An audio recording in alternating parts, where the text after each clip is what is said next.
लोग कौन है? बूथ पे यहाँ पे वो नहीं करेंगे। ये कौन है? ये कौन लोग हैं? नहीं, ये कौन लोग जानकारी हैं जो कह रहे हैं कि जिम्मेदार आदमी है? कौन लोग हैं? सभी साथियों को मेरा जय भीम, जय भारत, जय संविधान। मैं बहुजन दस्तक एंड कॉन्स्टिट्यूशन चैनल से गौतम रत्ना।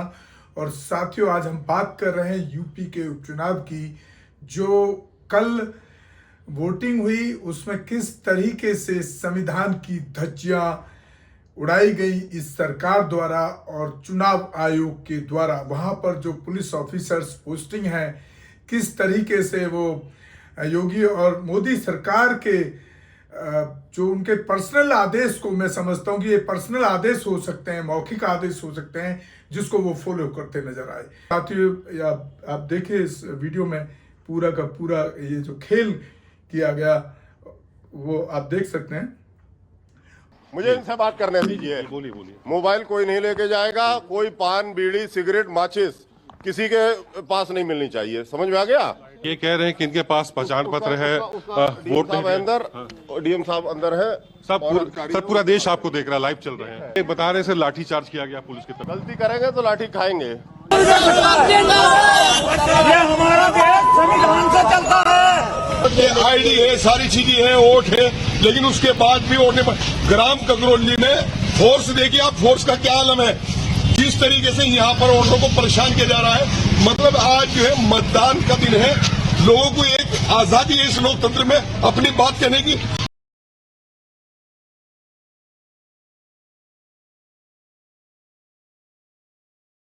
भाजपा प्रत्याशी मौजूद हैं, उनसे हम बात करते हैं। सर, क्या हुआ था?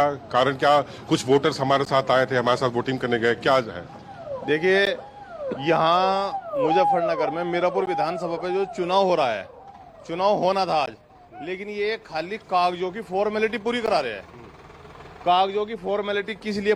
और अब जो मेरे बेटे को थाने में ले जा रहा है, हुआ क्या है पूरी घटना पहले बताओ। मेरा बेटा यहाँ से सड़क से सीधा जा रहा है, मेरे पीछे उसको पकड़ के उसको रैपट मारा सर।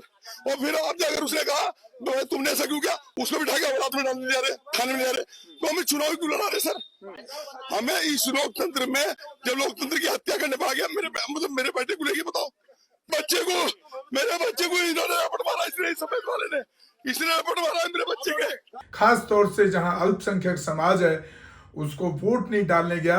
और जो नेशनल मीडिया के पत्रकार हैं, जो उसको हमारे भारत का चौथा स्तंभ कहा जाता है, उनके अंदर उनके रिपोर्टर के साथ भी बदतमीजियां पुलिस ने की जब उन्होंने उनसे सवाल किए। तो साथियों, सवाल यह है कि हमारे बाबा साहब अंबेडकर ने जो वोट का एक अधिकार दिया, उसको किस तरीके से ये मनुवादी और संघी सरकार के अफसर सहाय जातिवादी कुंठा से ग्रसित, धार्मिक कुंठा से ग्रसित, जो कि एक पुलिस वाले का ये काम नहीं होता है कि वो धार्मिक मान्यताओं को या जातिवादी मान्यताओं को या किसी सरकार के साथ खड़े होकर के उसके फेवर में वो चुनाव के अंदर वोटिंग कराए या किसी को वोट ना डालने दे। तो बहुत ही विडंबना का विषय है। और ये सोचने की बात यह है कि यहाँ पर सिर्फ जो हमारे जो बहुजन की पार्टियां हैं, उनमें से मैं यहाँ सिर्फ अखिलेश ने ट्वीट करके उस पर एक आवाज उठाई और उसमें कुछ एक्शन देखने को मिला। और जो हालात हैं, जो तस्वीरें हैं, वो बहुत ही जघन्य तस्वीरें हैं। मतलब उनके बयान देख करके और पुलिस वालों के काम देख करके बहुत शर्मिंदगी होती है। तो साथियों, आपको बड़ा सावधान होना पड़ेगा कि आप देखिए कि मतलब जो लोकतंत्र है, एक तरफ कह रहे हैं कि लोकतंत्र एक पर्व है, सरकार उसको पर्व मानती है, चुनाव आयोग पर्व मानता है। किस तरह का पर्व है ये?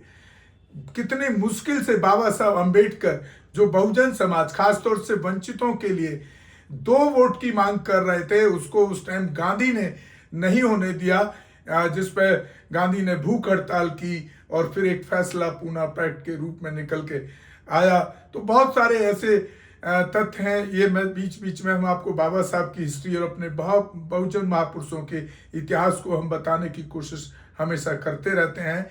तो आपको सोचना पड़ेगा कि जो हमारी बहुजन पार्टियां और बहुजन नेता हैं, मुझे तो कहीं ना कहीं वो भी आरएसएस और संघियों के गुलाम नजर आते हैं, जो इतने बड़े इतना पुलिस के द्वारा इतना उत्पीड़न अगर चुनाव के वोट के लिए किया जा सकता है, तो आप सोचिए वो पुलिस और वहां के जो मनुवादी मानसिकता के, ब्राह्मणवादी मानसिकता के लोग, वो जाति से जिनका जातिवादी दिमाग है, वो कितना हमारे समाज के ऊपर शोषण करते होंगे, ये आपको सोचना पड़ेगा। और हमारा एक चैनल ऐसा है, बहुजन दस्तक न्यूज एंड कॉन्स्टिट्यूशन, दोनों चैनल, जिस पर हम इस तरह के मुद्दे हमेशा उठाते रहते हैं। और कहीं भी कुछ इस तरह की घटना मनुवादी जातिवादी, मैं तो इनको जातिवादी आतंकी कहता हूँ, इन जातिवादी आतंकियों के द्वारा कहीं हमारे समाज के साथ उत्पीड़न किया जाता है और वो समाज का व्यक्ति है, वो परिवार हम तक पहुंच जाता है, तो हम उसमें कार्रवाई कराने के लिए भी काम करते हैं और संविधान के दायरे में करते हैं। संविधान के एक्ट उस वहाँ के पुलिस अधिकारी को समझा करके कि भाई ये एक्ट बनता है, इस एक्ट में आपने ये कार्रवाई क्यों नहीं की।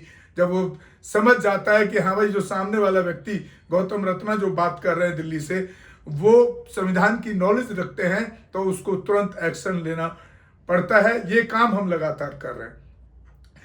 तो बहुत ही दुखद वीडियोस हैं, सोशल मीडिया से आई हुई दुखद तस्वीरें हैं कि जो चौथा स्तंभ जो मीडिया है, नेशनल मीडिया, उसको भी किस तरीके से ये संघीय सरकार में, और जो चुनाव आयोग जो बैठा है वो कहीं ना कहीं संघीय मानसिकता से ग्रस्त, और पूरे प्रदेश के अफसर उससे संघीय मानसिकता से ग्रस्त नजर आते हैं, जो खास तौर से बहुजनों, अल्पसंख्यकों और अनुसूचित जाति, जनजातियों, पिछड़ी जातियों के ऊपर इसी तरह से लगातार ये आम व्यवस्था में भी, आम दिनों भी, चुनाव की बात छोड़िए, उस समय भी पुलिस का यही रवैया देखने को मिलता है। तो आपको इसके प्रति आवाज उठानी चाहिए, आपको सावधान रहना चाहिए। और हमारे जो नेता, जो बहुजन समाज के नेता, जो संघियों की दलाली कर रहे हैं, उनको भी नकाबपोश आप लोगों को करना चाहिए, उनके खिलाफ बोलना चाहिए। और उनके संगठनों को, जो आप ही लोग जैसे लोग, हमारे ही समाज के गरीब झुकी झोंपड़ी वाले लोग कितनी मेहनत से पैसा कमा के उनको यहाँ इस मुकाम तक नेता बनाने का काम करते हैं, आर्थिक सहयोग करते हैं, अपना फिजिकल सहयोग करते हैं, तन मन धन से उनको खड़ा करते हैं, लेकिन कोई आवाज़ उठाने के लिए आगे नहीं आता है। ये बहुत ही अफसोसजनक है। और अगर आप लोग नहीं सुधरे, आप लोग नहीं समझे इस व्यवस्था के काम करने को तरीके को, तो आपको एक दिन गुलाम होना दोबारा से लाजमी है, उसको फिर कोई बचा नहीं पाएगा। कुछ हमारे जैसे लोग जो आवाज़ उठा रहे हैं, उनकी स्थिति इतनी खराब हुई है, इस सरकार के द्वारा इनडायरेक्टली ऐसा उत्पीड़न किया जाता है कि आप सोच नहीं सकते हैं, आपको तो समझ भी नहीं आएगा। क्योंकि मैं खुद अब भुक्तभोगी हूँ उसका, जिस गौतम रत्ना का इतना बड़ा बिजनेस को टारगेट किया गया इन संघियों के द्वारा, मौखिक इनडायरेक्टली द्वारा, कि बिजनेस भी हमारा बंद कर दिया गया।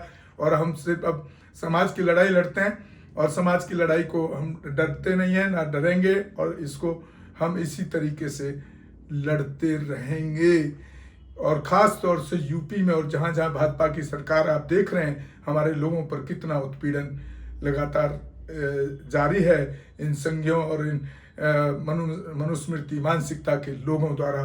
तो आपको अवेयर होना पड़ेगा, आपको उसके लिए काम करना पड़ेगा, उसके लिए आपको सड़क पे भी आना पड़ेगा। और उससे भी ज़्यादा मैं तो कहता हूँ हर घर के कम से कम एक मेंबर को पूरा संविधान की धाराएं आपको पता होनी चाहिए। और हम कोशिश करने वाले हैं, शुरू करने वाले हैं जल्दी, कि हम संविधान को एक सरल भाषा के रूप में आप तक पहुंचाने का काम करेंगे। उस पर डेली एपिसोड बनाएंगे ताकि आप संविधान की धाराओं को कम से कम जान सकें। अगर बहुजन नेता जो दलाली करते हैं वो आपको सहयोग ना करें, तो कम से कम आपके साथ ना खड़े हों किसी अत्याचार पे, तो कम से कम आपके पास में वो संविधान की धाराएं जब आपको पता होंगी, एक्ट पता होंगे, तो आप खुद भी उस प्रशासन से, इस संघीय प्रशासन से लड़ सकते हैं। तो और मैं उम्मीद करता हूँ आप हमारे चैनल को ज़्यादा से ज़्यादा शेयर और सब्सक्राइब करें, ताकि हम इस तरह के मुद्दों को और हमारे समाज पर होने वाले अत्याचार पर न्याय दिलाने के लिए संघर्ष और काम करते रहें। इसी के साथ मैं आपसे विदा लेता हूँ। जय भीम, जय भारत, जय संविधान, नमो बुद्धाय। हमारे channel constitution like, share, subscribe देखना मत भूलिएगा। जय भीम, जय भारत, जय संविधान, नमो बुद्धाय। धन्यवाद। चैनल आर्थिक समस्या से गुजर रहा है। अगर आप बहुजन समाज में बाबा साहेब अम्बेडकर और तथागत बुद्ध की विचारधारा को अधिक से अधिक लोगों तक पहुंचाना चाहते हैं तो हमें आर्थिक सहयोग प्रदान करें, ताकि हम अपने चैनल के माध्यम से देश विदेश में समता, बंधुता, एकता और संवैधानिक अधिकारों को ज्यादा से ज्यादा लोगों तक पहुंचा सके। आप अपनी सहायता राशि नीचे लिखे खाते में जमा करा सकते हैं। खाता धारक गौतम रत्न, खाता संख्या 3169576865 IFSC कोड SBIN 0060336, बैंक भारतीय स्टेट बैंक।